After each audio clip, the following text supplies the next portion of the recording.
تنگانیکا بھی ایک اسی میسی لینڈ کا ایک حصہ تھا، لیکن جو کینیا والا حصہ تھا وہ برٹش کو دیا گیا، اور جو تنگانیکا حصہ تھا وہ جرمن والوں کو دیا گیا۔ یعنی یہ جو لینڈ تھی میسی لینڈ، اس کو اس لحاظ سے ڈسٹریبیوٹ دو حصوں میں کٹ کیا گیا، ایک حصہ برٹش کے حوالے کیا گیا اور دوسرا حصہ جرمن والوں کے حوالے کیا گیا۔ لیکن یہ جو ڈسٹریبیوشن اس طریقے سے کی گئی، جس کی وجہ سے جو میسی جو کمیونٹی تھی، انہوں نے تقریباً اپنے 60% جو لینڈ تھی وہ گنوا دی، کیونکہ جو میسی کمیونٹی کے لوگ تھے ان کو کینیا کے ساؤتھ میں یا تنگانیکا کے نارتھ میں دھکیل دیا گیا۔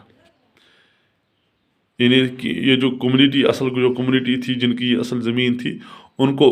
کینیا کے ساؤتھ میں اور تنگانیکا کے نارتھ میں ان کو دھکیل دیا گیا، اور وہ یہ جو ساؤتھ کینیا کی زمین اور نارتھ تنگانیکا کی زمین جو تھی، وہاں پر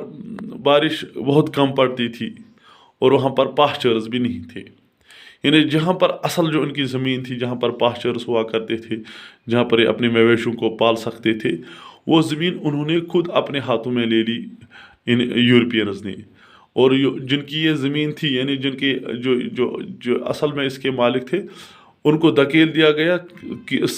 کینیا کے ساؤتھ میں یا تنگانیکا کے نارتھ میں۔ اور یہ جو دونوں علاقے تھے، چاہے ساؤتھ کینیا تھا یا نارتھ تنگانیکا تھا، یہ ان لوگوں کے لیے اچھی زمین نہیں تھی، چونکہ یہاں بارش بھی بہت کم پڑی تھی، ایرڈ لینڈ تھی، اور وہاں پر پاسچرز بہت کم تھے۔ تو اس طریقے سے ایک بہت بڑی پرابلم ان میسیز لوگوں کے لیے کھڑا کی گئی، کیونکہ پھر ہم دیکھتے ہیں کہ لیٹ 19th سنچری سے پھر انہی حکومتوں نے، جو کالونیل گورنمنٹ وہاں پر تھی، چاہے وہ برٹن کی گورنمنٹ تھی چاہے جرمن کی گورنمنٹ تھی، انہوں نے پھر اسی طریقے جس طرح ہم ہندوستان میں دیکھ رہے تھے، جو لوکل کمیونٹیز تھے، لوکل پیزنٹس تھے، ان کو انکریج کیا کہ آپ زیادہ سے زیادہ زمین کو کلٹیویشن کے دائرے میں لائے۔ تو جب زیادہ سے زیادہ زمین پر کلٹیویشن ہونے لگی تو اس سے یہ ہو گیا کہ وہ زمین جہاں پر پاسچرز ہوا کرتے تھے، اس زمین کو بھی انڈر کلٹیویشن لایا گیا۔ تو اس طریقے سے کیا ہو گیا کہ جو گریزنگ لینڈز تھے،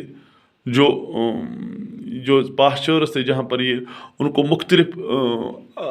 چیزوں میں ان کو کنورٹ کیا گیا، گیم ریزرو میں یا نیشنل پارکس جو بڑے جو میدانوں میں ان کو تبدیل کیا گیا۔ تو ود دا رزلٹ یہ جو کمیونٹی تھی، یہ جو میسی کمیونٹی تھی، اس نے اپنی زمین کھو دی۔ یعنی وہ زمین جہاں پر یہ اپنے جانوروں کو پالتے تھے، اس زمین کو جب مختلف الگ الگ کاموں کے لیے اب انہوں نے کنورٹ کیا، تو ود دا رزلٹ ان کو اس زمین سے، ان پاسچروں سے ہاتھ دھونا پڑا۔ اور ٹھیک اسی طرح جس طرح ہم دیکھ رہے تھے ہندوستان میں، چونکہ ایک اور کوشچن بھی آپ کا یہاں پر بنتا ہے کہ آپ بتاؤ کہ similarity between Maasai community in Africa and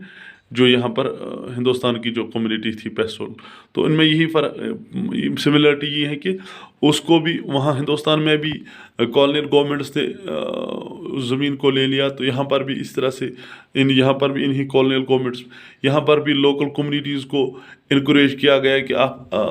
زمین کو انڈر کلٹیویشن لائیں۔ تو وہاں پر بھی اس طرح سے اس میسی میں بھی ایسا ہی کیا گیا۔ اور اسی طریقے سے اور ایک چیز جو یہاں پر سملر ہیں، جس طرح ہم نے دیکھا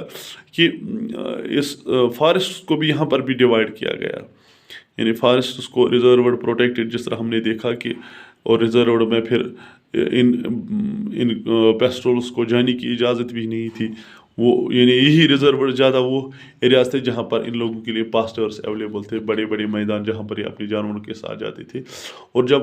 انہی ایریاز کو بند کر دیا گیا کسی بھی کام کے لیے، وہاں پر جانور لے جا سکتے تھے، نہ پر وہ ہنٹنگ کر سکتے تھے، نہ پر وہ جڑی بوٹیاں، کوئی بھی کام کی اجازت بالکل ان کالونیل پاورز نے ان لوکل جو کمیونٹیز کے لوگوں کے لیے بالکل بیان کر دی گئی اس زمین کو۔ یہی وہ زمین تھی جہاں پر یہ لوگ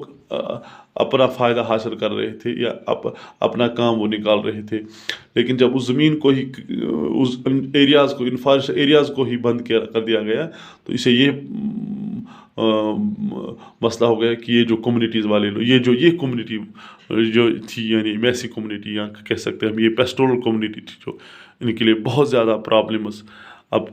فیس کرنی پڑی، ان کو بہت زیادہ پرابلمس فیس کرنی پڑی. ان کے پاس اب جب زمین ہی ختم ہو گئی، جب پاسچرس ہی ختم ہو گئی، اب مویشیوں کو چرانے کے لیے اب جب زمین ہی نہیں رہی، تو پھر ان کے کام میں بہت زیادہ پرابلمز، بہت زیادہ خلل پیدا ہو گیا. اس طرح ہم کہہ سکتے ہیں کہ اس طریقے سے اس میسی کمیونٹی نے بھی، جو افریقہ کی ایک کمیونٹی تھی، پیسٹورل کمیونٹی، اس نے بھی اپنی زمین کھو دی، اپنے پاسچرس کھو دی، because of this colonial government, because of the interference of the colonial powers. جو بھی یہ بیرون ممالک سے وہاں پر